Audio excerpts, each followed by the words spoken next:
Sean and Joe, another episode ready to go. They're gonna talk about the good and the trash and anything in between. Cherishing make-believe, get ready for Halloween. It's the horror show. I know you missed those guys. Tune in and find out what's on their list tonight.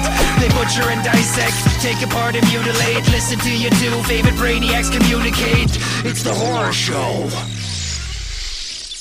Hello, everybody, and welcome to the Horror Show. The show dissects, mutilates, dismembers, and butchers all of your favorite and not so favorite horror movies and other horror-related events. I'm Sean.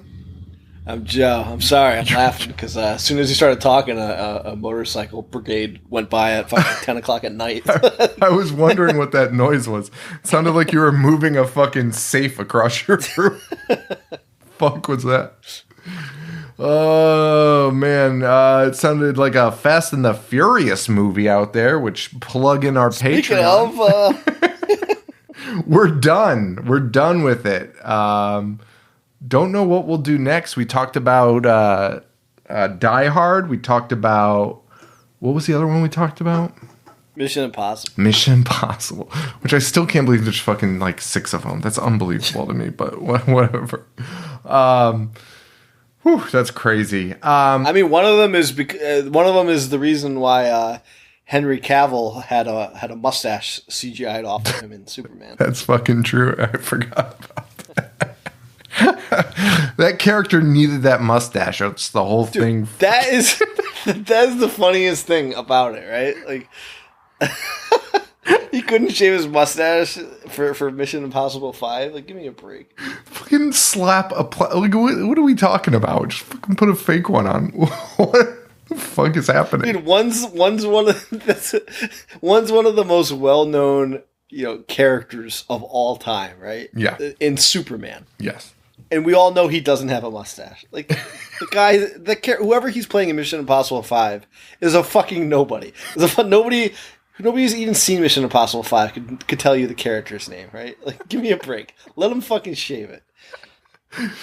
Oh, man. So we just talked about Fast and the Furious over at Patreon. We talked about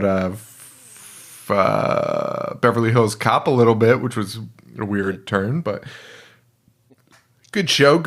And before we start this one, our social media person, Reagan, giving me a fucking raft of shit about about not plugging the contest she's running over at on our Instagram.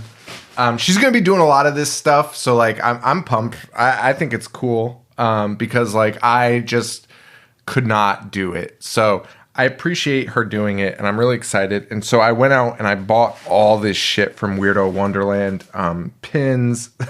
I got a VHS copy of The Island of Dr. Moreau since that was our first episode back.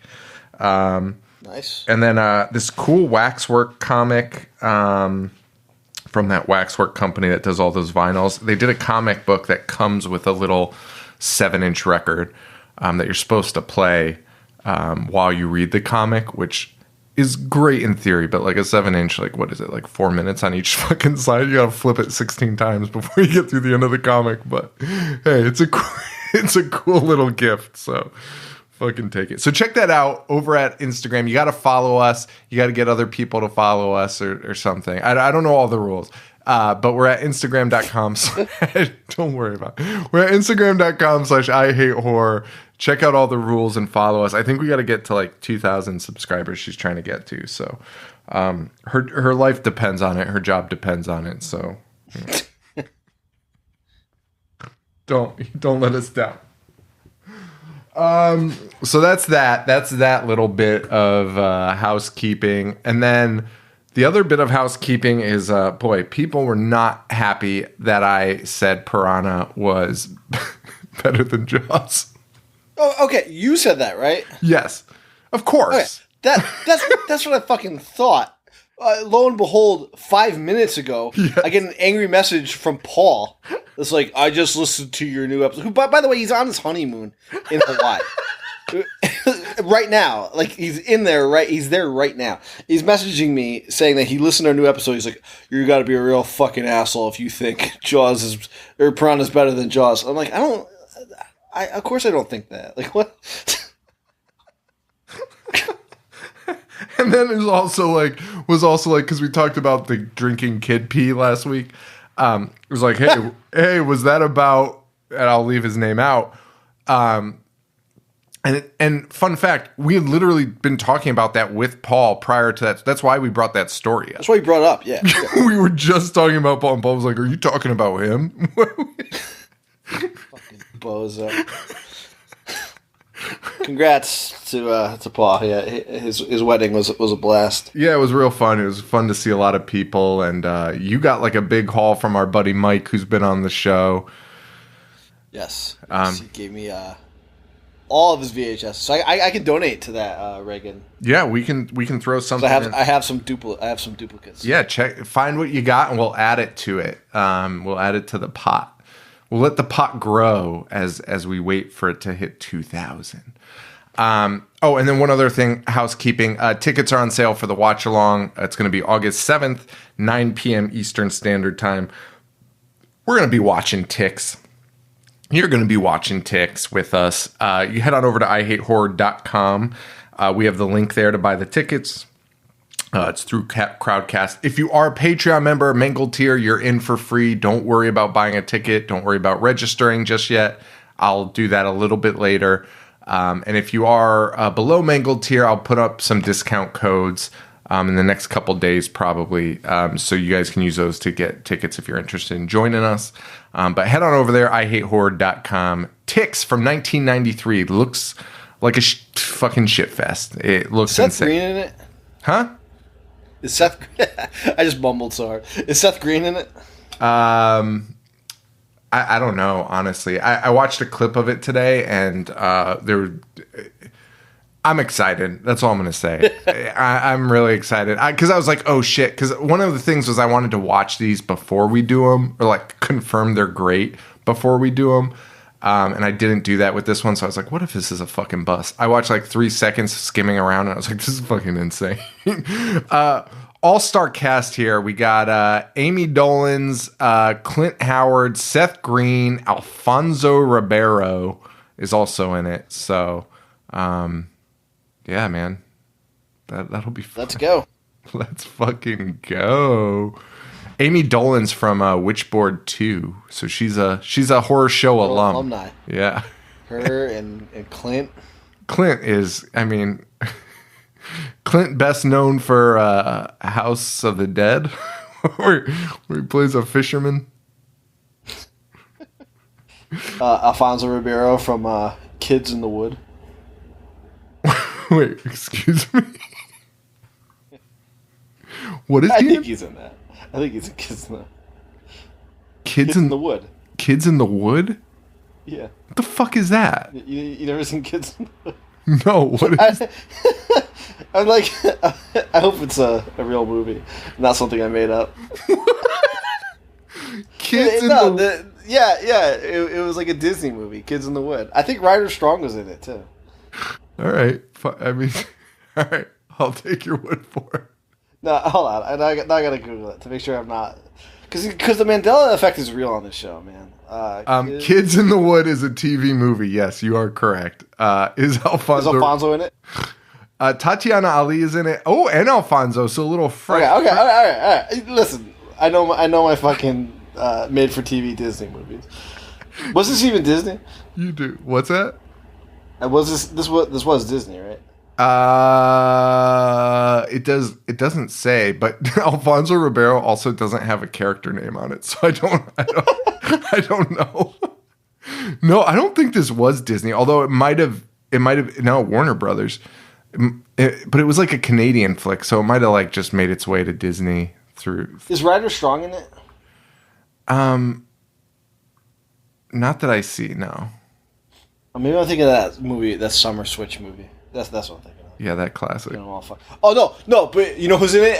The guy. What the fuck is his name? He's with Rick Moranis in Strange Brew. Dave Foley. Dave Foley's in it. Oh, I'm pretty sure he eats magic mushrooms at some point in that movie by accident. I don't know what. Dave Foley is not listed here, but I don't doubt. Dave Foley is 100% in that movie, and so is Eddie Winslow. Oh shit! Is he? Oh, yeah, look at that. Darius. Well, there you go. There's your history of Alfonso Ribeiro that you all were clamoring Not what for. he's most known for? Yeah, no, that's obviously what he's most known for. The only person that knows the movie is you, and you couldn't even figure out if he was in it. No, it's all coming back to me. I know Dave Foley's in it. I know Eddie Winslow's in it. And the girl from Growing Pains. And the girl. Wait, no. She's from Full House. Her brother's in Growing Pains. Kirk Cameron's sister. Yeah. This is just... Okay. So I don't know whether we should kick off episodes with the off-topic stuff or wait till the end. What do you think we should do? Because I've got a little beef with you, but I don't know whether to bring it up now or later. I feel like we should do it later. Later. Yeah, you threw out a commercial jingle today and said it was the greatest of all time, and I'm just taking some fucking. I'm not okay with it. Listen, it's our show. We do whatever the fuck we want. Let's talk about it. Let's hash it out now. I said that Juicy Fruit is the greatest commercial jingle of all time. I stand by it with Mentos coming in second. My God, no. Okay, so first of all, let's just hang on. Can you hear this? Yeah. All right. So get your skis shined up. It fucking slaps. Yeah. Don't turn it off. This is a good part.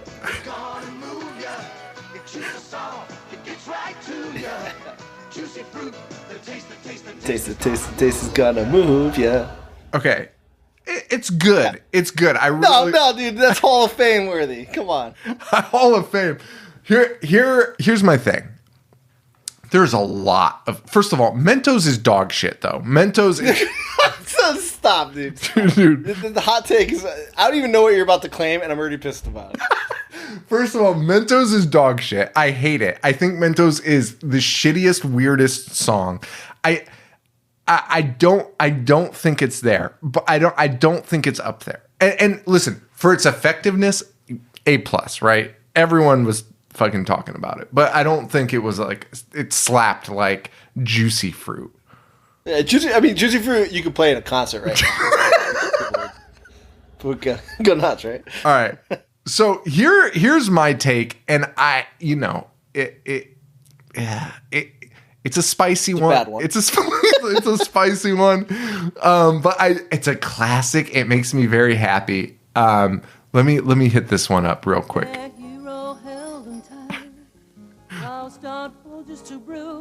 Are you fucking kidding me?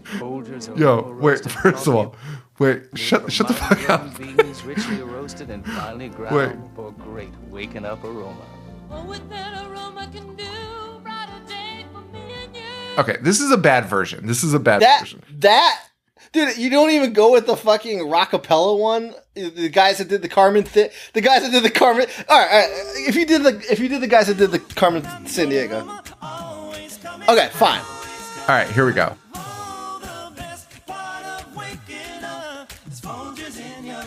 All right, maybe I take it back. Yeah.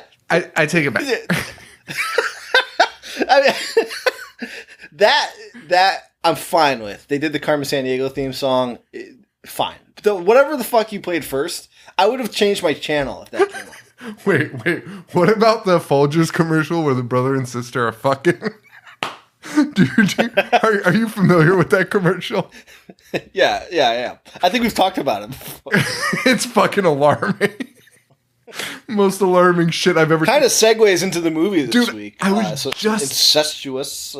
I was just about to say that. I wish I fucking led that off to start in on Piranha because, yeah, man, talk about that's fucking weird. All right, so if that one doesn't work, okay, Kit Kat is mad. Kit Kat is fine. It's fine, but like. Okay. Your argument is that it's a better jingle than Juicy Fruit. Who the fuck play that song at a concert? Like I said, who's gonna go nuts over Kit Kat like they would for Juicy Fruit? All right, if we're talking about, so I guess Quiznos subs like those weird rodents is out. That's not. That's was that even a song? Yeah, it's a song. Fuck yeah, it's a song. All right, wait. Big Red. Do you remember Big Red? Refresh me. Let's hit up some Big Red here. I hope this is the right one. Wait, you didn't screen these before? Oh, dude, this is a good one.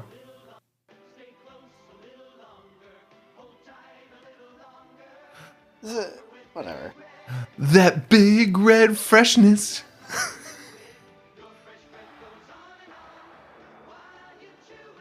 I also love that they were just singing commercials back then. I mean, that's fine. It's not better than Juicy Fruit, and I think deep down you know that to be true. All right. Okay. All right. Okay. Here's another one. Baby back ribs for Chili's. Again, it's fine. It's fine. I want my baby. Dude, it was fucking in Austin Powers. That's how big it was. All right. Here's the one that I think you could play at a concert. And I think actually a fucking mosh pit erupts. Fucking Crossfire.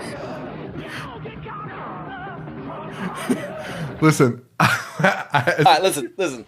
I'm fine with Crossfire. But as we both well know, and as we've talked about on the show before, we have buddies who have... Wait, have we talked about it on the actual episode, or is it just Patreon? I don't know. What, all right, well, let's just say I'll keep it vague. We're already so off topic. There was a piss bucket that I don't even want to talk about it. It's so fucking stupid. When you go play wiffle ball at this guy's house, he didn't want people going inside, so he had a bucket that he wanted people to pee in. He called it the piss bucket. And he would also, when he would bring it out to set up for people to pee into, which ridiculous, he would sing the Crossfire jingle, but say piss bucket instead. So because of that, I hate it. And points deducted.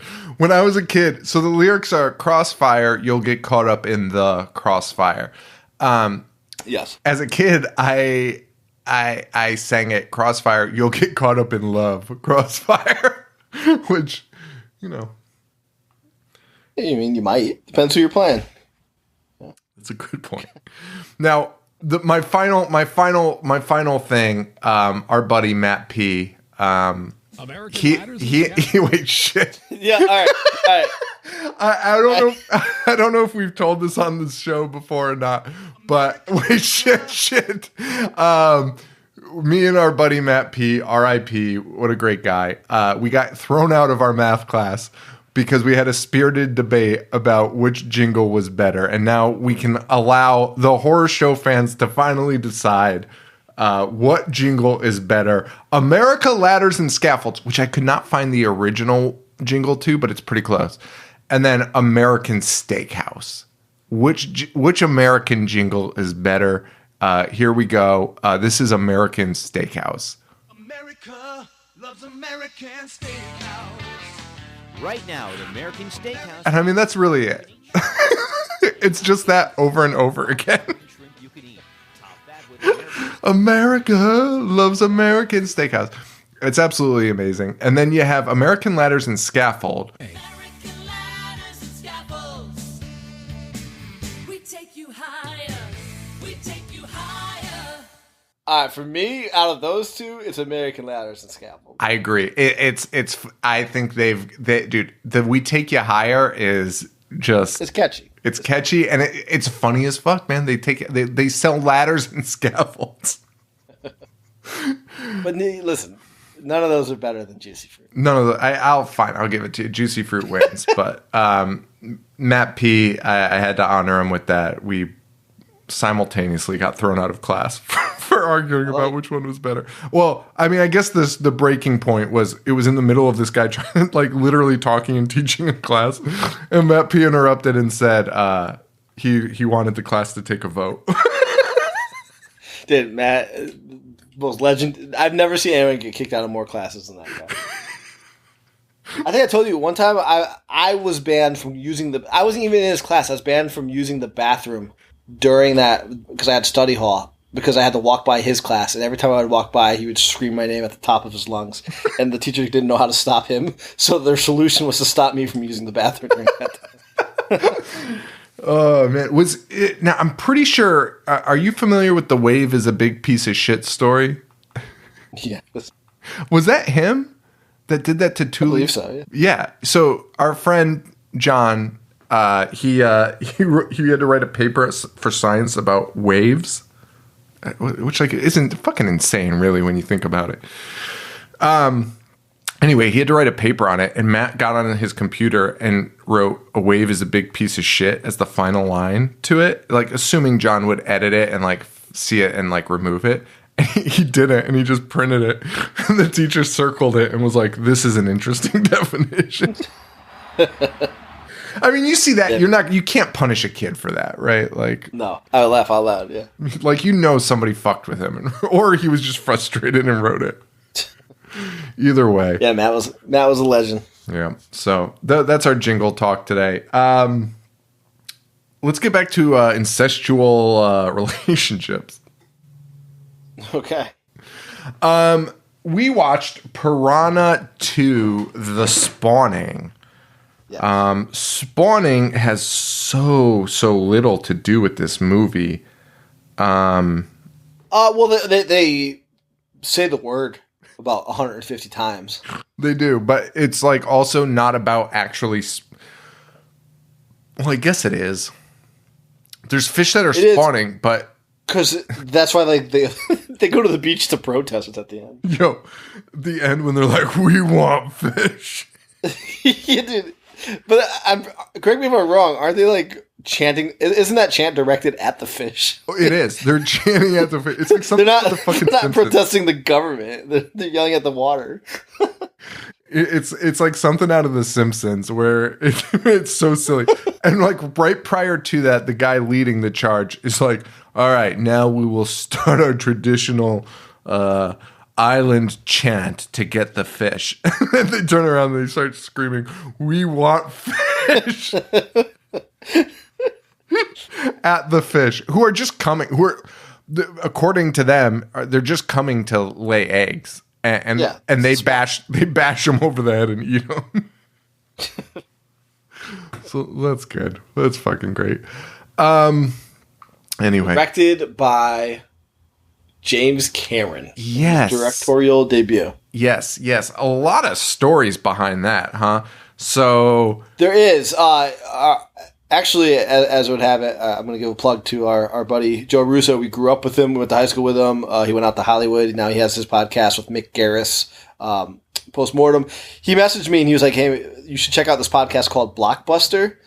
I guess for season 1 they did George Lucas, and for season 2 they did James Cameron.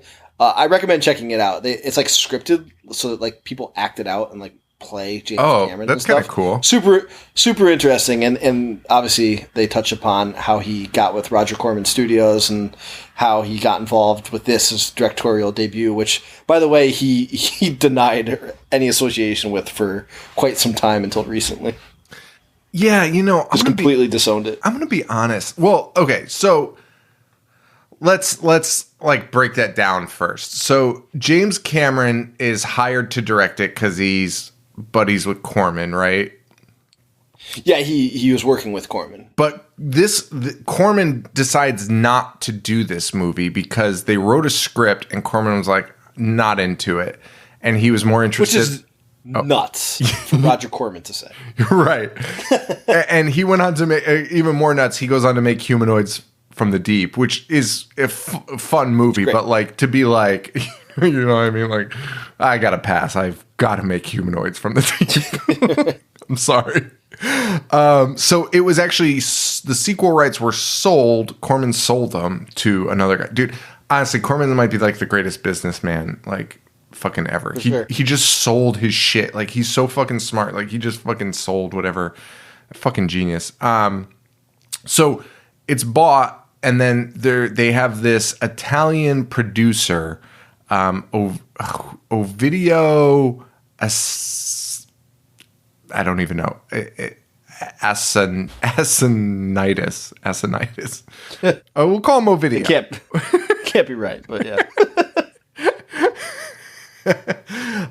So he takes over, and they leave Cameron on to direct, and just never goes James Cameron's way, right? This guy is just up his ass. And by the way, very controlling, yeah. This guy is also like fancies himself a director. He's one of those fucking guys, right? He's mainly a producer, but every once in a while is like, I know how to direct. And the weirdest thing is there might be some movies in his repertoire that people might know. I'm not like totally familiar with him. The Visitor looks super familiar from 1979, but probably not. It's probably just a ripoff of something else. But the one thing he did, what did he do? Oh, he was an executive producer of Scent of a Woman, which is crazy. It's an Academy Award nominated movie. Like that's so kind of weird. But like the guy seems like a controlling nutcase, and Cameron is brand new. He's a special effects guy, right? Right. So eventually, I guess the rumor is Cameron only filmed like, I don't even know what they said, but maybe like a week's worth of things, and then this guy came in and took over. That's the debate, because there's also people who are like, oh, we were there, and Cameron was, the main guy behind the camera. Oh, really? So see, like that. There's conflicting reports. Okay, so that's what I'm interested in hearing. That's fascinating, because I kind of feel like he did do the fucking thing. Like I don't think nobody is arguing that this guy was a controlling freak, right? Yeah. So like whether Cameron was behind it the whole time or only part of the time, this guy very much contradicted everything James wanted and did things his way. But there are people who have gone on record and been like, no, James was there the entire time, like directing. It's a very like poltergeisty thing where it's like, who do you trust, like the cast, or like it's just a weird thing, because like it's just a bizarre thing. But what did you think of the movie? Good question. This is my first time watching it. I think I was expecting more of a mess, which it's more put together than it probably should have been. Which I guess leads me to believe that James actually was behind it, because it wasn't as big as a disaster. It's not good. It's pretty silly. Lance Henriksen is a great actor. He's giving it his all on every scene. He's fucking phenomenal. Like he knows what movie he's in, but he's just an actor's actor, and he did the same thing in Stone Cold. Like he knew he was in a ridiculous movie then, and he just gave it his all. So I love Lance Henriksen. The fish fly in this one it's very fucking silly. I guess it's the only way to describe it. It's silly. I'm gonna be honest. I fucking liked it. I liked it a lot. I did. I think a lot. Yeah, I thought it was fucking fun. It's fun. Yeah, it's fun. The worst part is the mother and son dynamic, and that kid is the fucking worst. Which I've got some information about that kid that kind of drives me a little nuts too. But so we're introduced to them right off the bat, right? Right. So I rewound the first 10 minutes of this movie. Because I couldn't compute that was actually what was happening. So when you're first introduced to them, the mom is sleeping naked. The mom's sleeping naked on the sheets, and this guy comes in and he's just flopping a fish in her face. And she's just like, "What are you doing?" And then he drops some scientific name, and she's like, "Oh, you've been studying," or whatever she says. But it's very flirtatious, and again, she's naked, and he is like straddling her, just slapping her in the face with a fish. So I assume they were lovers, right? Yeah. Then a few minutes later, they're sitting in the kitchen and they're talking about like their dad, and he says something, and then they just both stand up. And I've never seen two people talk closer in my entire life. And like, they're about to fuck. Like, there's no other way around it. Like, they're about to have sex. But then she says something about like, I don't believe you're really my son. Like, he's not as tall as you are right now. Like, you're growing so fast. And like, I had to rewind it and be like, is this the same people from the scene before where she was naked in the bed? And is she really saying that he's her son? That's the most fucking insane mother-son relationship I've ever seen. Dude, that second scene, they're fucking nose to nose. Like, dude, their lips are like fucking grazing each other's lips. It's unbelievable. The only explanation, right? The only explanation, because he's like in his 20s, right? Yeah. The actor. Yeah. And she's like in her late 30s. Yeah. The only explanation is that the actors are fucking in real life, right? Okay. And like they just like could not like control themselves while on sharing the screen together. So I looked this guy up immediately because I was like, what the fuck is happening here? This is insane. Like, this is one of the most insane things I've ever seen. And even, and maybe like an amateur director like James Cameron wouldn't be like, hey, can you fucking take it easy, dude? Like, this is, you know, like when people, I mean, that was my thought too. Like, it doesn't matter who's behind the camera at that point. Just give them a reminder that they're mother and son. Like, just fucking like take a couple steps back, or like don't straddle her while she's naked in the bed. You know, it's fucking bizarre. It's the two most bizarre scenes, and this guy in a movie about flying piranhas.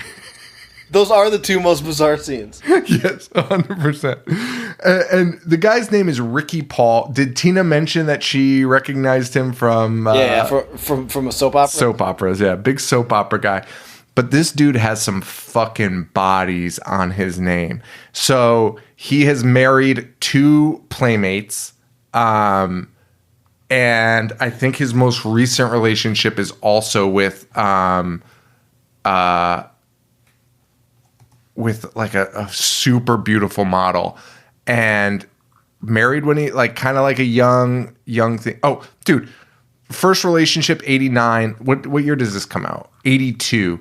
Like first big relationship. He dates Yasmin Bleeth in 89. They get engaged. So they were definitely banging, right? They were 100% fucking. He was fucking her, and I think he was fucking the other girl that he's supposed to be dating.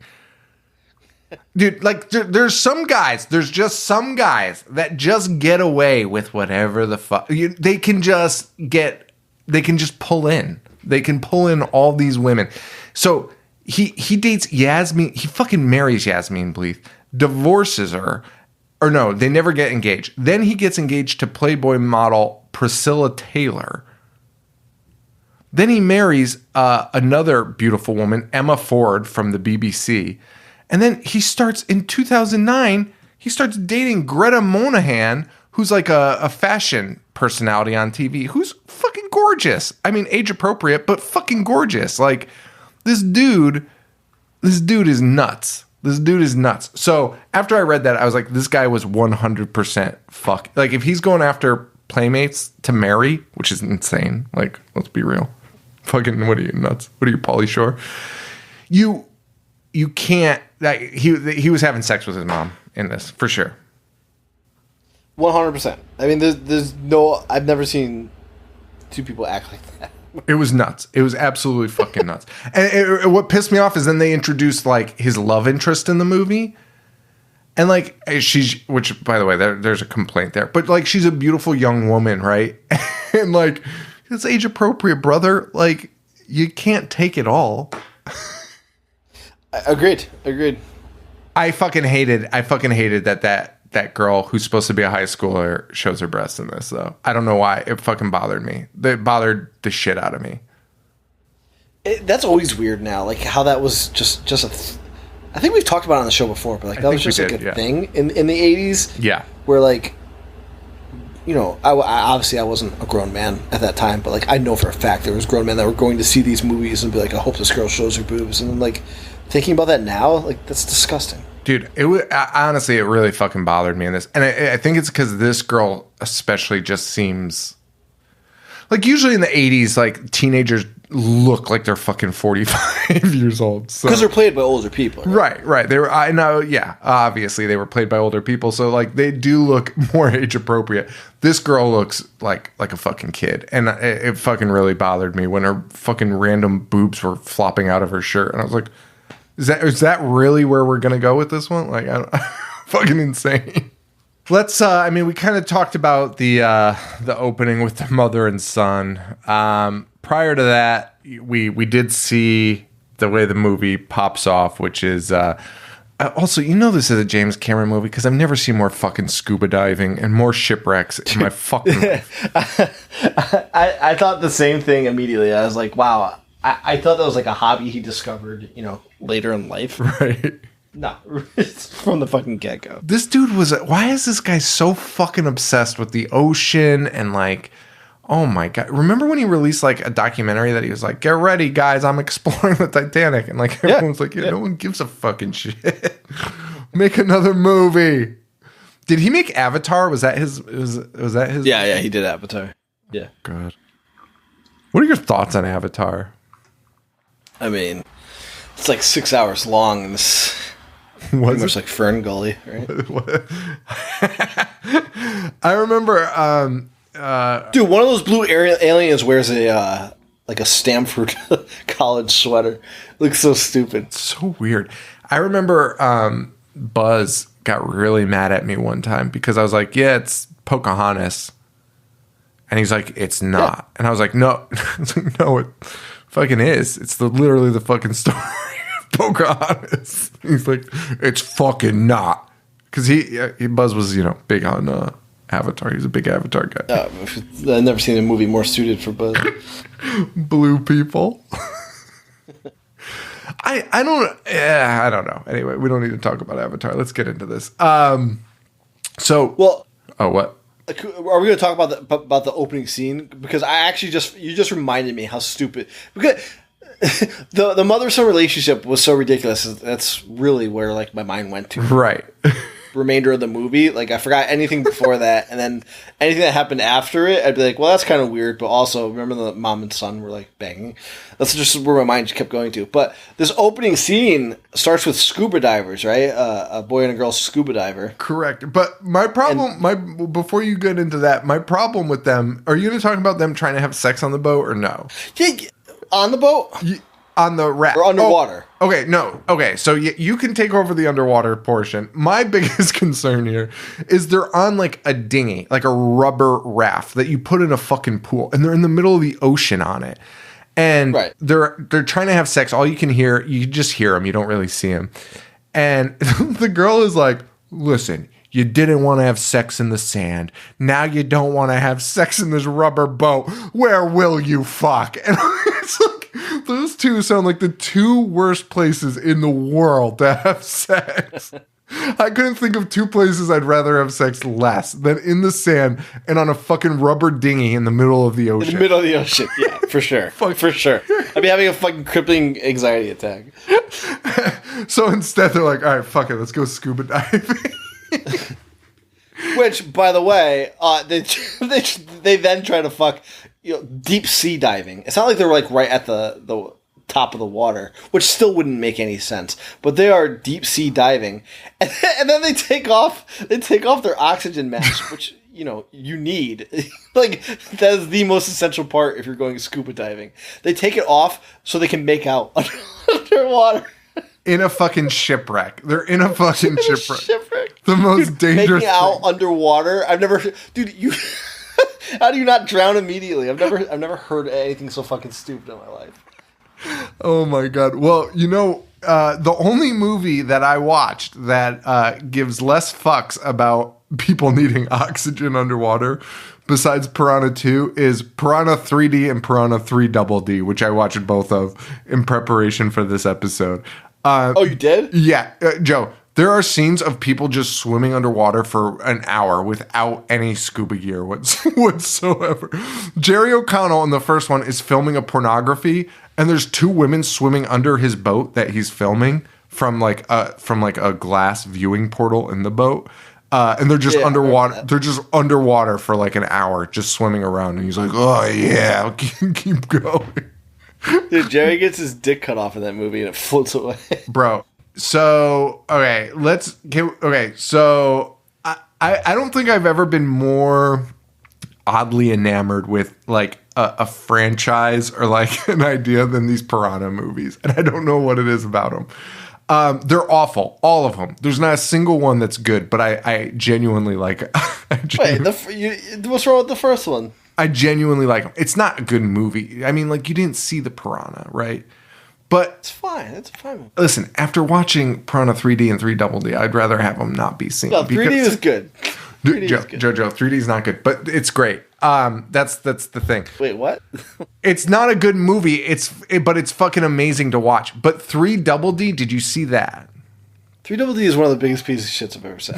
Joe, this guy in 3 Double D. So okay, yes, the 3 Double D, 3 Double D is one of the first movies like Tina and I watched together, and also Amato, our buddy Mike, was there as well. Of course he was. So 3D takeaways in 3D. Jerry O'Connell. So these movies were both. Which, by the way, Larry Dwyer of Connecticut Horror. Connecticut Cult Classics. Connecticut Cult Classics. He needs to do a double feature of both of those in 3D with the glasses. Because I think it's great and I want to see it. So, first of all... Paul and I saw 3D in theaters with 3D glasses. Dude, first of all, they use the same gag twice, which is a girl vomiting at the camera, which I fucking loved. I thought it was the funniest shit. Like, these are like their 3D gags, right? Then the other great 3D gag was Jerry O'Connell getting his dick bit off. Well, along with his legs, but when they pull him up, he has no legs anymore, and he's like, "They took my dick." But the bit with his dick is, dude, you see his dick floating in the ocean in 3D, and it's like the fish are like shaking in their mouth and like tossing it around. Oh, I remember it well. For like 60 seconds, it's just a big old dick on your screen. The second one. I'm pretty sure this still stands to this day. That was the only movie Paul had ever seen in 3D, and he claimed it would be the only one he would ever see. I hope that still stands. The 3 Double D, the more amazing scene is a girl somehow has a piranha in her stomach. I don't know how. It doesn't make sense, but it's fine. It's in her belly, and you know that because you see it moving around in her belly. And then she feels like she's dying because there's a piranha in her. And so she asks this guy to have sex with her. And he does.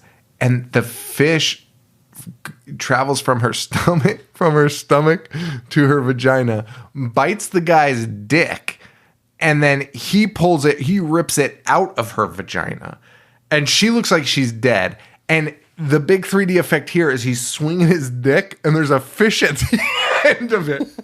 It's a cinematic masterpiece. I've never seen anything like it. And then to get the fish off, he cuts his own dick off. and then the girl who just, you assume, I mean, basic anatomy, right? A fish can't get from her stomach out her vagina without killing this woman, right? Like that's fucking facts. The fish is going to gnaw its way out, right? The girl gets up as soon as that's over and is like, "Hey, I feel so much better." Like as if she just like took a huge shit or something. She's like, "Oh, thank God that fish is out of my system." She's totally fine. Nothing. She's in the remainder of the movie, actually. So, greatest movies ever made. The Piranha franchise. I fucking love them. They're terrible, but I love them so much. And Ving Rhames, dude. The cast of the first one, 3D, is like, it's Hall of Fame worthy. Kind of crazy, right? Yeah. Fucking For Piranha reboot. Paul Scheer. It felt. What's that? I thought you said something. Oh no. I just like. It was crazy. Elizabeth Shue, Adam Scott, Jerry O'Connell, Ving Rhames, Steve McQueen's grandson. The list goes downhill from there. Oh, Christopher Lloyd's in it. And he's literally playing Doc Brown. And it's directed by Alexander Aja or whatever, however you say it. I don't know. Aja. Yeah, Aja. Yeah. Aja. So that guy's career took a turn, huh? Yeah, he did. He did High Tension and then went on to Piranha 3D. He also did Crawl, which was nominated for. He did do Crawl, and Crawl was awesome. This guy, I love it. High Tension was such a like thought provoking, I guess you could say, like kind of like a heady horror film. Everything else he did is remakes and dog shit. He wrote. Yeah, he did. What he did the Hills Have Eyes remake too. Right? Hills Have Eyes remake. He did. Let's see. He did that movie with Kiefer Sutherland. Mirrors, I think. Mirrors. Yep, he did Mirrors. He wrote the Maniac remake. Okay. He did Horns with Daniel Radcliffe. Harry Potter. Yeah, Harry Potter. A couple others, man. I mean, he kept working, but Crawl. Solid. Yeah, that's all right. It's all right. So, anyway, back to this. So these two have sex underwater and then, get killed by a piranha. Dude, the gore in this movie is so fucking good. Like, I actually like this movie a lot. Like, when you see the bodies at, like, the morgue, it's good. And horrifying. Yeah. There's the couple that's murdered underwater having sex. We don't hear anything from them because they don't have the Aquaman speech bubbles, so they couldn't speak underwater. Unlike 3D and 3DD, where people just have conversations underwater. And then we meet Lance Henriksen as Steve, the youngest I think I've ever seen him, but still pretty old. I mean, right? Yeah, looks. I'd say he looks age appropriate because I was like, man, maybe he's like super young here, and he just looks old. He's 42, and I'm like, how the fuck is that possible? But good old Lance. So this movie takes place at Club Elysium. Yes, which is where the mother Anne works. The son's name I think is Chris, right? That sounds right. Dude, you know what bothered me? The one thing that I had an issue with in this movie was the number of people in the cast. So this cast is huge, and there's so many characters that we're introduced to at the beginning. So it was really hard to like weed through who would be relevant and who wouldn't be. And turns out most of them irrelevant. Most of them, yeah. There's people that they like focus in on at the beginning, and then they just only reappear at the end to die. Yeah, it's really just Lance, his estranged wife, her new lover, and Chris, right? That's basically it. Everything else, but by the way, they introduce you to like 6 other characters that they're right. Like, hey, maybe this person will matter, and then they only show up at the end to rehash the joke you heard at the beginning, and then get eaten by a fish. Now, Chris is not Lance's son, right? Chris is Lance's son. They are. Yes. He is his father? Yes. Which I thought maybe he was like a stepfather type deal. No, I think that's his dad, but which is why it's weird at the beginning, because they really fucking hammer home on like, your dad's a piece of shit. And like Lance seems like a pretty stand-up fucking guy. Like I don't know. Maybe I'm wrong. I don't know, but I wouldn't be surprised with this movie,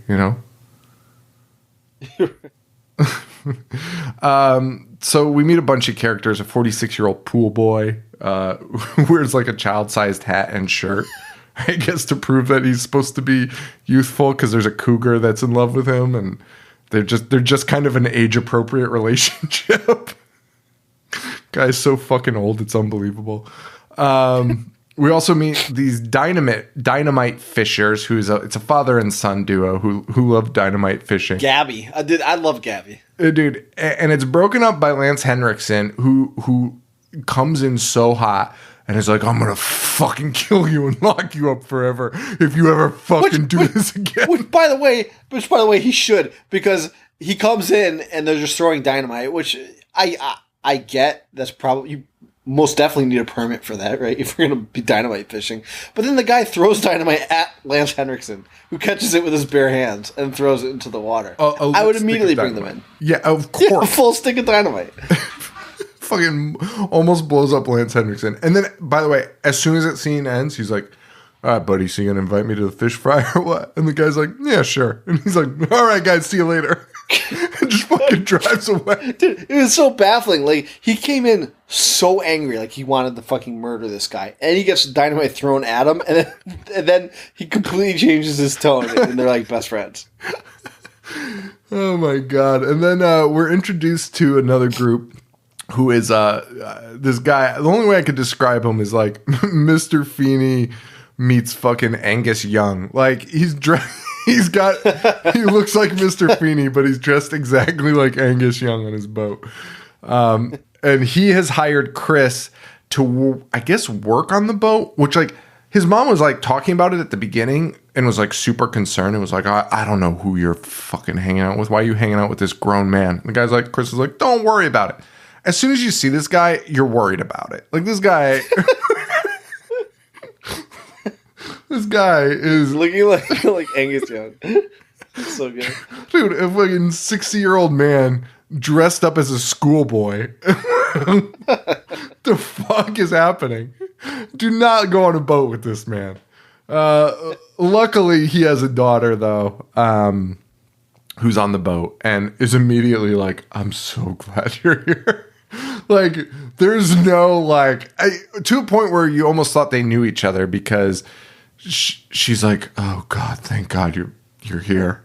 You're just like, whoa, like they're 100% gonna have sex, but like, you know, there's no patience for it with on this boat. Right. Oh man, so that's kind of like our core group of guys. You got Anne, you got Chris, you got Steve, who's Lance Hendrickson. That's really who we're talking about. And the daughter of Mr. Feeney is Allison, who again thought would have a bigger part, and she's around, but I don't even understand that storyline. I'll be honest with you, because like, I don't either. Dude, randomly they're like shipwrecked. Her Allison and Chris, and like they were in a perfectly good boat earlier in the movie. That's like a high class boat. Like there's no need for that to happen. Yeah. Oh man! And we also we meet Beverly and Leo, but they will definitely get eaten quickly. But yeah, so that's it. We learn about the spawning because Anne. What was your take on Anne at the beginning, and what did you think her position was in all of this? Anne is Chris's mom. Yeah. No, I just want to make sure I was talking about the Yeah. Oh, yeah. Yes. Yeah. I thought that was your observation. I was like, yes, we've gone over that. No, Anne is Chris's mom. Anne is Chris's mom. Yes, that's correct. So I don't even know if I understand what her role is after watching it, because I'm pretty sure she's a swimming instructor, right? Like that's her sole job. And I only say that because like in the next scene, Lance Henriksen's like, "Well, what are you doing? Taking him the drowning lessons?" And I laugh so hard at that because it's such like a stupid old dad joke. Yeah. But like I think she's just a swimming instructor, but also somehow has access to like all of the morgue and autopsy notes and like everything that should be classified in the entire city. It blew my mind. So, I don't know where I got this assumption, but I think it was just because they were like living in they're living in a hotel, right? That's a fact. Something like that. Yeah. No, they definitely did, because the boy at Chris was like, "Why do we have to live here?" And she's like, "Because we get room service." You know what I mean? So I was like, "Oh, yeah. So you live in a hotel." So I assumed that she was like entertainment, right?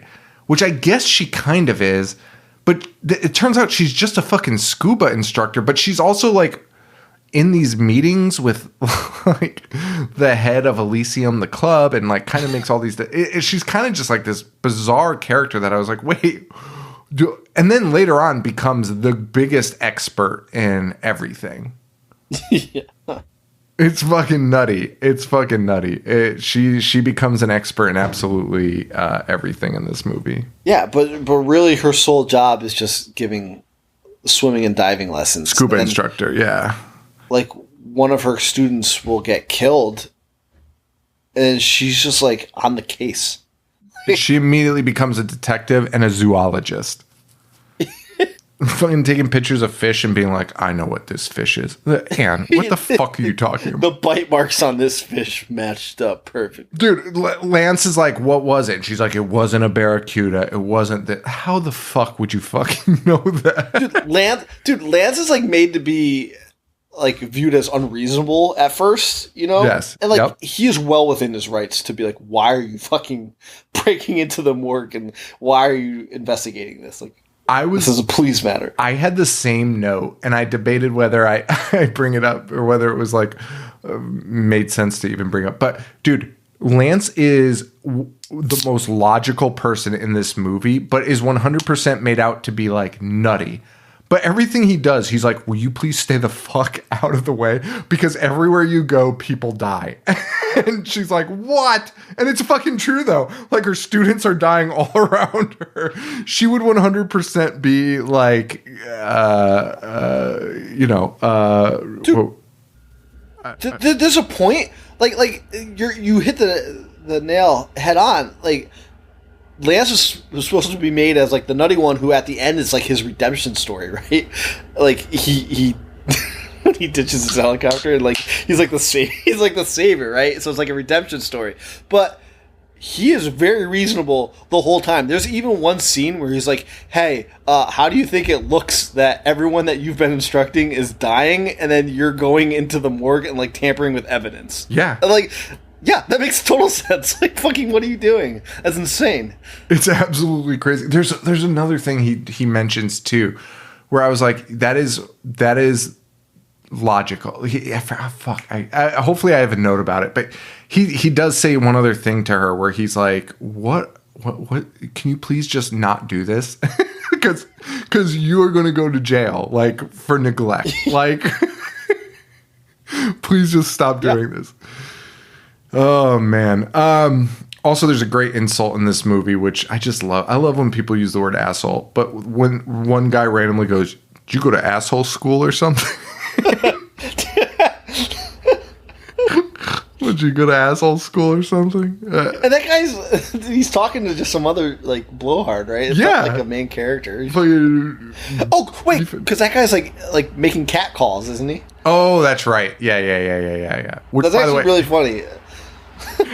He tells that guy, would you go to asshole school or something? Because he was catcalling Anne. He immediately approaches Anne and is like, hey, I'd love to go dive on the first date, baby. Immediately just walks up and catcalls her in private, basically. But so we learn about the spawning because Anne is planning something for Elysia, it's Club Elysium. She's planning something for it, and we learn about the spawning, which is just, murdering fish on the beach as they come to lay eggs.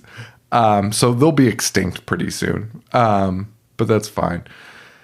We go to another boat. Oh my God, I forgot about these characters.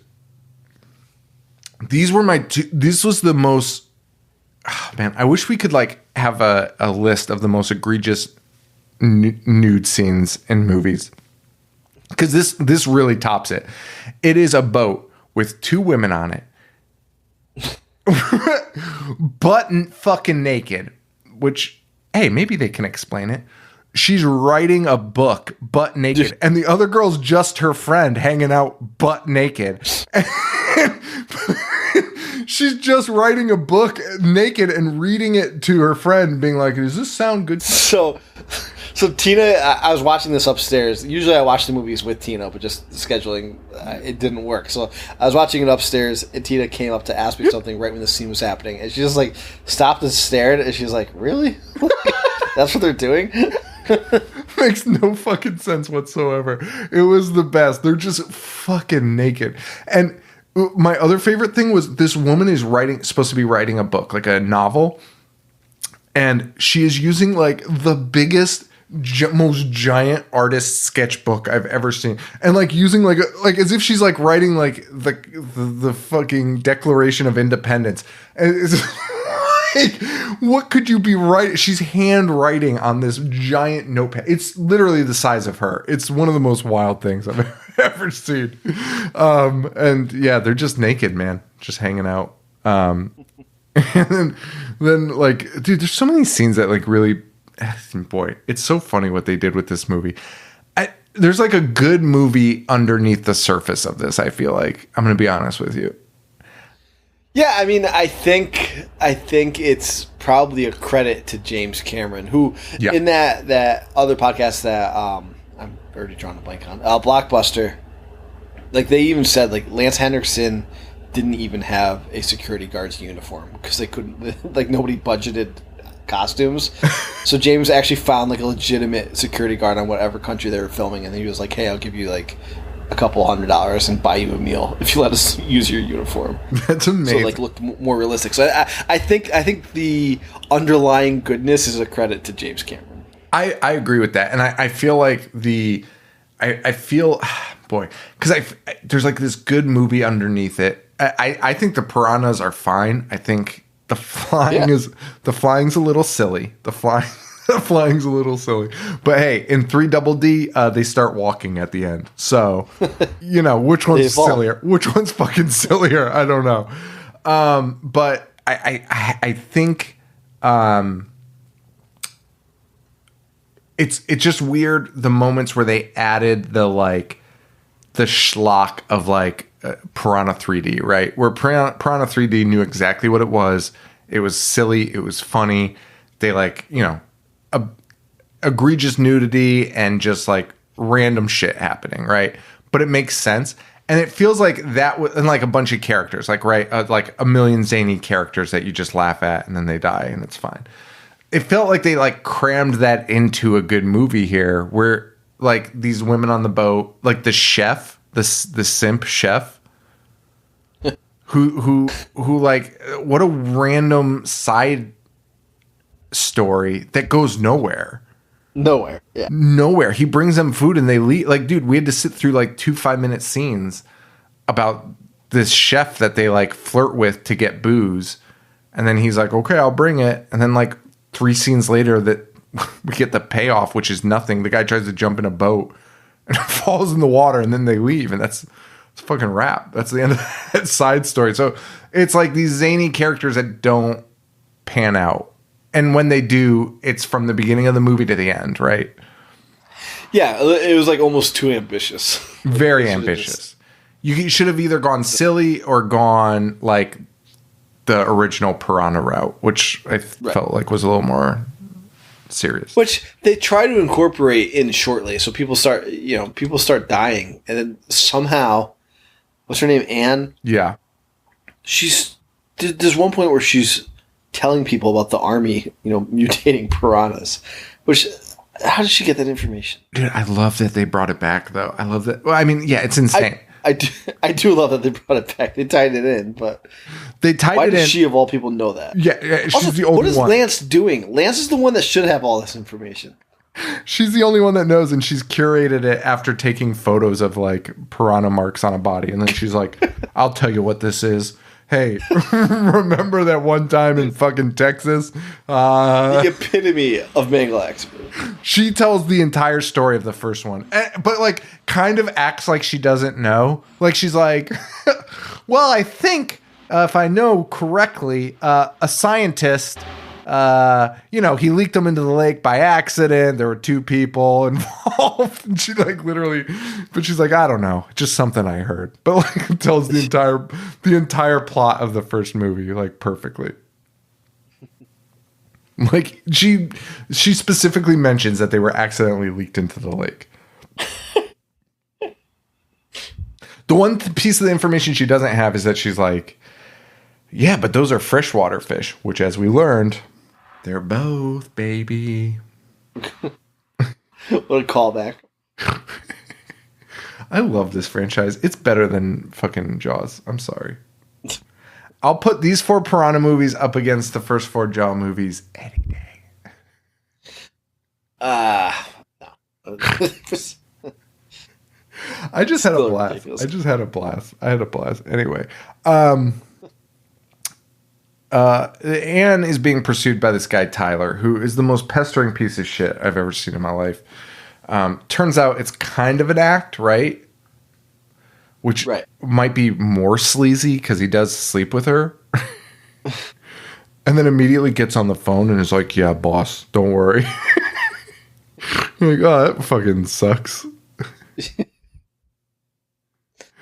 But whatever. And this guy, what's his name? Tyler.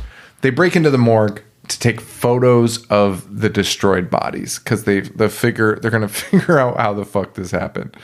They're chased away by a nurse, and we get our first like real flying fish moment, which is a fish springs out of the stomach of the corpse and attacks the nurse, and then flies out a window. The perfect escape. Like a Which fucking was just so bird. funny because, like, obviously somebody brought the corpse in there. Like, what was the fish fucking waiting for? Do you know a little bit about the history of this flying fish in the stomach? I do not. James Cameron, who was a special effects guy, developed this effect for the fish to spring out of the stomach, and later would use the exact same mechanism to create the face hugger.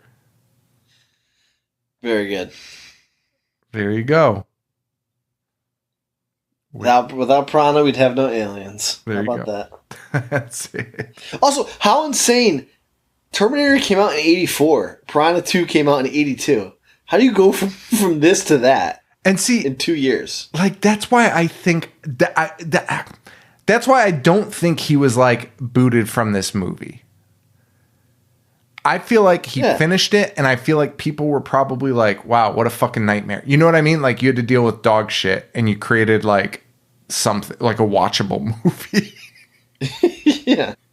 You know what I mean? Like, if you're in Hollywood and you see a young director first time create this with that nightmare producer, you're probably like, hey, this guy might have something. You know what I mean? Like, because He's got something. Yeah, Dude. I'm with you. dude, I'm with you. filming underwater scenes cannot be easy. Right. Especially as a first timer, right? And as we learned from D'Amato and fucking idiot Bruno Matti, who can't fucking film anything underwater, they just steal other people's shit. You know, like they couldn't figure out how to film underwater, and this fucking guy does it. And like a lot of underwater scenes, like a shitload. So I don't know. You're right.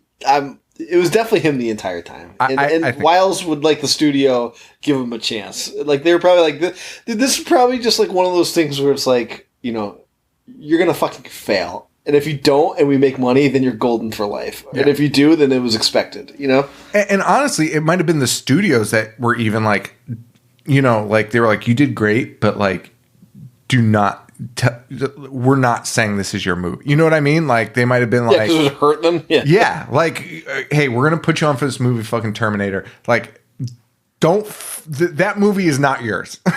Just tell them deny you're it. not involved. Yeah. Because we're trying to make a fucking blockbuster now, and we think you can do it, but like, fucking forget fucking Piranha 2. I'm totally on board with that theory. Like this will hurt all of our revenue if somebody sees this and be like, this guy's a fucking hack. Dude, think about every critic, right? Like, that would love to poke holes in a movie, like, before they even see it, and be like, hey, the fucking director of Piranha 2. You're dead on. So, anyway, Anne is now in full-blown detective zoologist mode. You know this because she starts wearing glasses suddenly and fucking telling us about fish that no one knows about.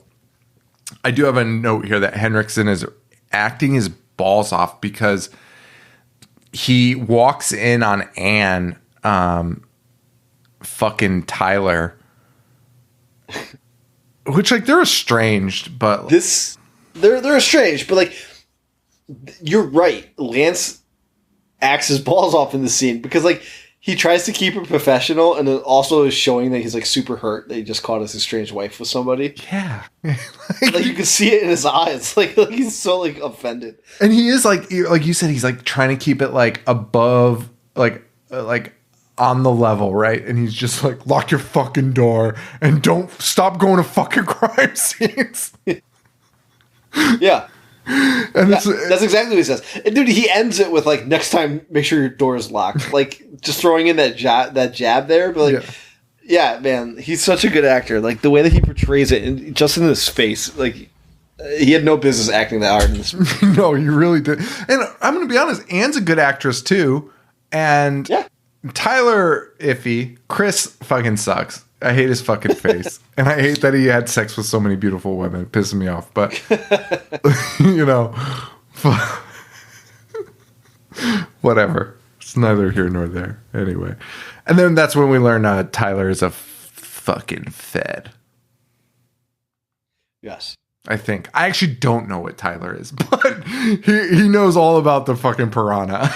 Because he seems like just a tourist, right? But he's, something else. He's on the phone with somebody and is just like, yeah, I'm on it. But then is like, also like, Anne, I can't tell you what I do. And then Anne's like, well, fuck you. Oh, no. Then, No, he's not a... No. Wait, he's not a Fed. He's a fucking scientist who's like... oh, yeah. Trying to create like super products. Oh, yeah. He's a biochemist. Yeah, and then he drops this knowledge that they dropped a fucking... like sacks of eggs into the shipwreck. He's like, he's talking to Anne. And he's like, listen, I don't know anything about these fucking piranhas. Because she's like, you knew the whole time. He's like, I don't know anything. I just know that they dropped a bunch of egg sacks. And she's like, so you did know? He's like, I had no idea. I was like, wait, what? Literally knew the entire plot. Like the most crucial piece of information. Oh man, and we also of course still have our typical Jaws mayor character in this, who is the president of the Elysium Club, who refuses to shut down any water activity. I actually love that part because they just had this cramp. Like we need the mayor of Jaws in here somehow. If you had him in the first one, you have to put it in here. There is no need. There is no need for any of that to be happening. That character does not need to exist. No, that character is totally useless. But that's fine. Hendrickson is now a helicopter pilot, which is great. But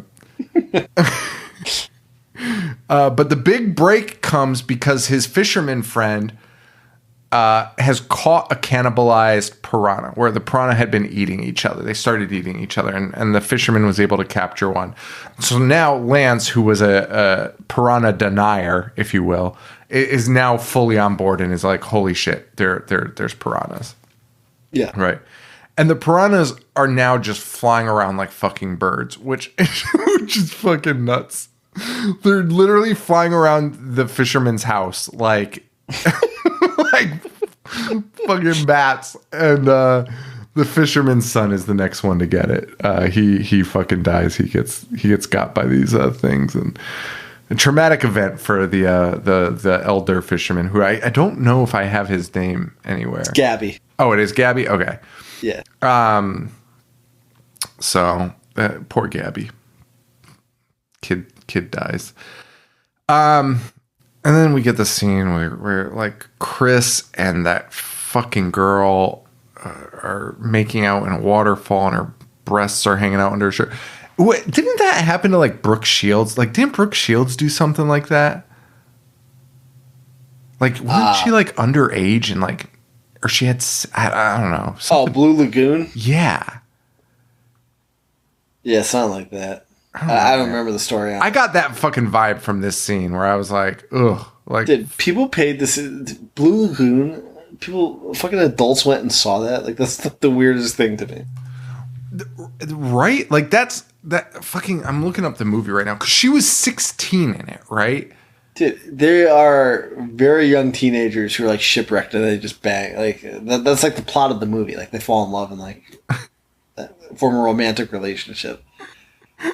Like, this is fucking insane. It is. I'm trying to find. There's not even like a controversy section in Wikipedia, which is what I go for, baby. That's all I look for. Yeah, dude, that's fucking bizarre. That's fucking bizarre. Well, that's like the vibe I got from this, right? Like, it's just like they're made to be so young.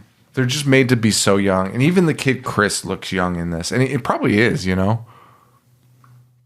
I think I actually looked him up. I think he was in his 20s. Oh, well, there you go. Anyway, sorry, I'm still reading about Blue Lagoon. Okay. All right. So we get that scene, right?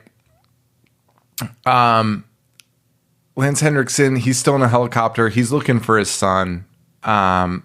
Meanwhile, the fisherman is making homemade explosives after finding his dead son, which we assume will be to kill the fish. But it's very odd because it's just more dynamite, right?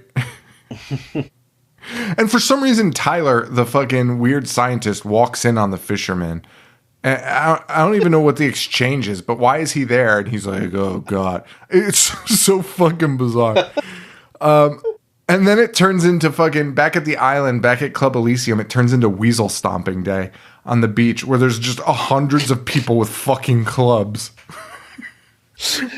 And it's a club fish.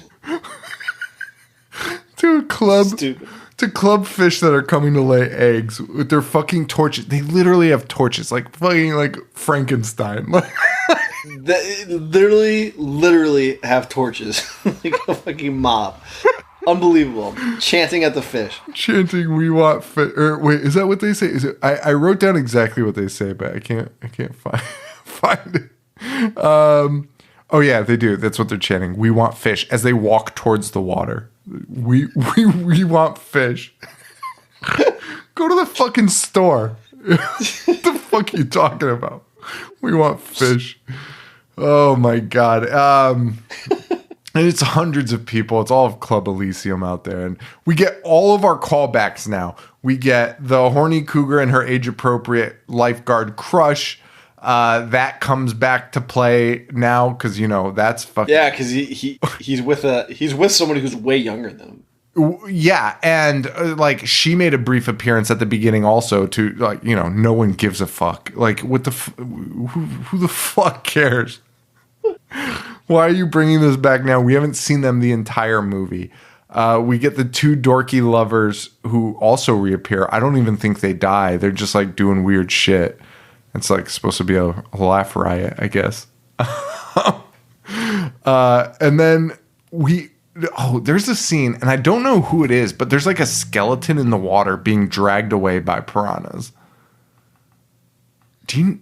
Yeah, I don't know who that was. I think it was supposed to be like a character we had seen earlier, but it was like one of the sickest scenes. It was so fucking great. I loved the faces of people's fucking skin ripped off of them. Like, it was unbelievable what they did in this. Well, the people are waiting for their fish. I mean, they're not waiting. They're standing there screaming at the fish. So they're not exactly like patiently waiting for them. Dude, could you? I mean, just take a second to think about that. Like, could you imagine just being at any body of water and then seeing a mob of people yelling, "We want fish," marching towards the water? I'd call the police so fucking fast. You would have to, right? Like, these people are sick. There's some fucking insane. There's something amiss here.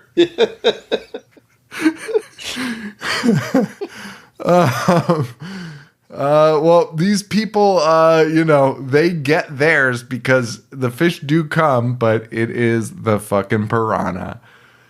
And this is the fucking best. There's just piranha flying, eating everyone, dude. It's a massacre. It's an absolute massacre. And honestly, a good scene. Loved it.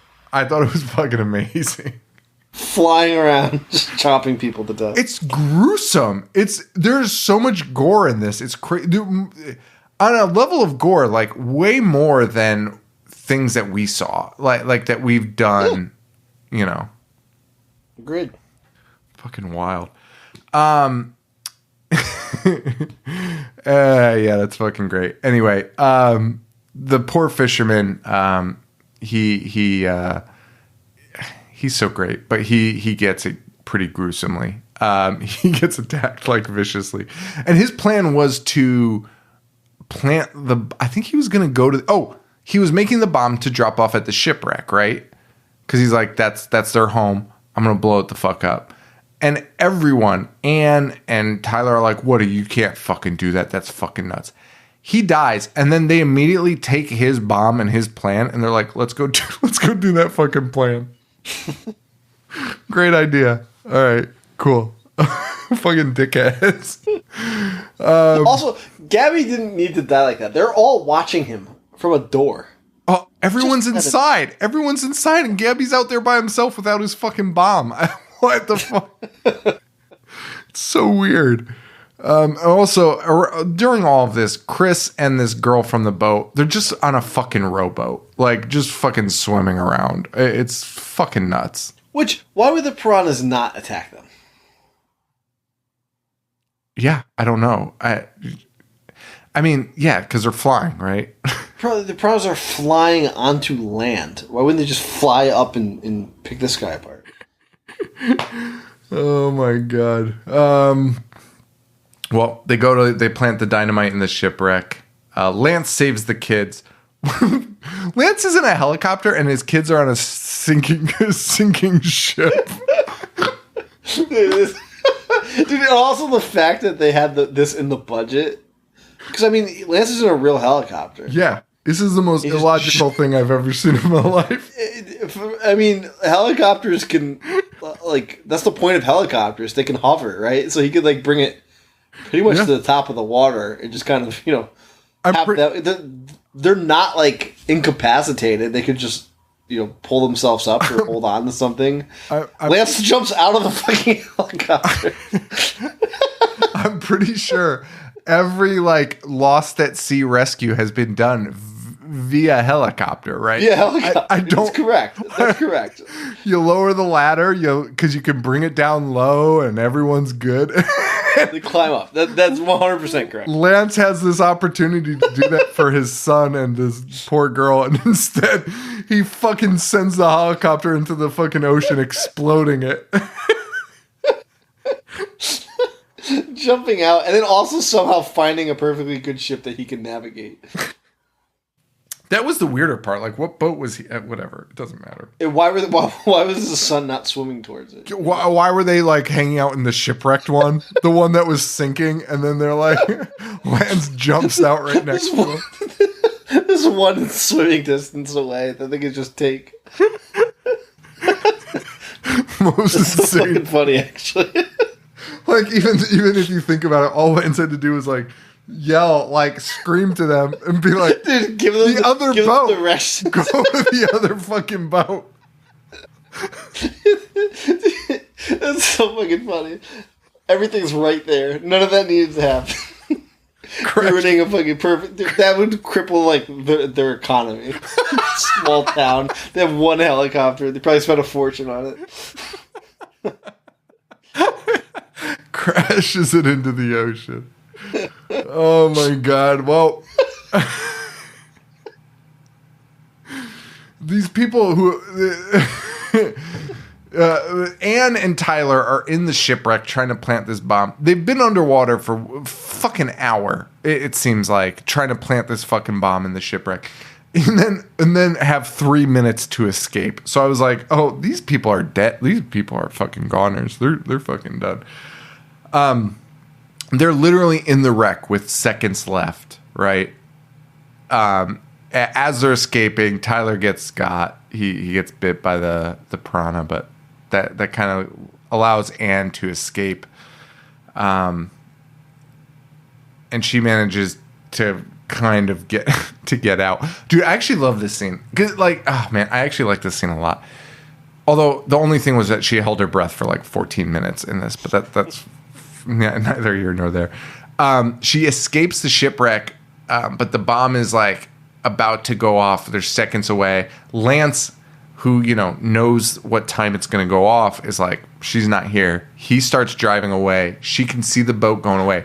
She grabs onto the fucking anchor. The anchor. Yep. And that's what gets her away from the shipwreck as it blows up. Yeah, it was good. And Tyler go Anne. Yeah, let's go Anne.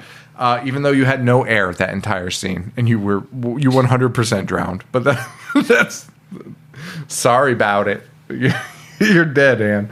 But she's not. She's not, because we get a scene where everyone's kind of like, oh, she's dead for sure. And then they see her, and they reunite at the end, and that's the end of the movie. Yeah. We assume the fish are dead, but we don't know. Yeah, I think the fish are dead. But honestly, it's not as terrible as it probably should have been. It should have been one of the worst movies like ever made. Strong cast, Lance, leading the charge there, and whoever played Anne, let's give her her roses. Right? What's the name of this? Piranha 2, this is spawning. Who played Anne? Anne was played by Trisha O'Neill. She was gorgeous. Did she do anything? She was in Titanic? Come on. Bro, you're going to tell me fucking James Cameron didn't direct this movie? He put her in fucking Titanic. What the fuck was she in Titanic? I'm sure it wasn't a big part. Dude, what if she's the old lady? Sean, she's not. Are you fucking kidding me? This is only 10 years after. No, she's like a fucking, she's like a... She's probably somebody on the boat, right? Yeah, she's just a lady on the boat.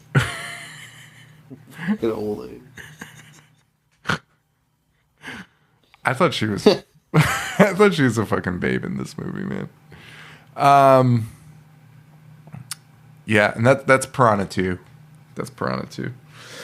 So, we have Aquanoids next week. Supposedly. Is Paul supposed to be joining us? Paul's supposed to be joining us. I don't think that's fucking possible. But Paul, we told him we were going to do it this week, and he was like, "You fucking idiots! I have my third honeymoon." And I was like, "All right."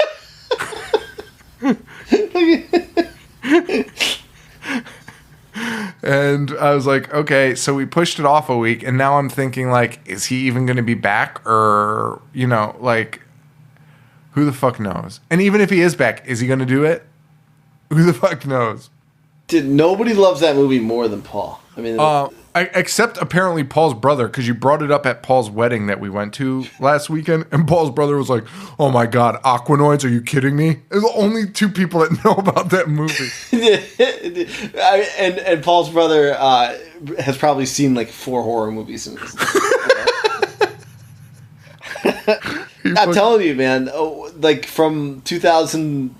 The end of 2003 to 2004, that movie was watched in like my dorm room dozens of times by Paul, who also didn't live in my room. He would just come over and put the movie on. So that's my favorite. That's my favorite. He should be there. He has to join us, even if it's just for a minute. He's got to. Just for a minute, so I can ask him about how he fucking farted at his own wedding.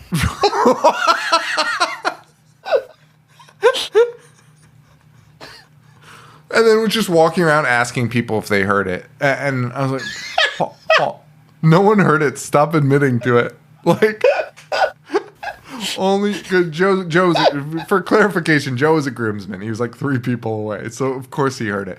But, like, I was... While he's walking... His wife's walking down the aisle. Dude, fucking rips out his ass. But I was like 2 rows away. I was 2 rows away. I couldn't hear it, and he was just asking everyone if they heard him fart. It wasn't the same thing I've ever heard. I mean, besides all the jokes he was cracking about everyone while he was there, which was fucking wild. Yeah, he's out of control. He's got to be stopped. He really does. It's so crazy how he plays this like new good Paul, and like then you get around him, and he just is immediately. And it's not like he's hiding it from his wife. Arguably worse. Yeah, way worse. Way worse. And he's not hiding it from his wife because she's usually in his presence while this is happening. It's just like he like refuses to do it via like text and internet, which honestly probably smart, but like it's just weird. Like in text he'll be like, "You guys are fucking out of control. You guys are disgusting." And then, so rude. And then in person immediately just fucking farts at the fucking at his wedding. At the fucking kidding me right now? Oh man. That's it for this episode, guys. Thank you so much for listening. Aquanoids next week. And IHateHorror.com to get your tickets. And make sure you follow us at Instagram at IHateHorror. We're running that prize pack. Our social media manager, Reagan, is running it. God bless her. She's great. Deals with my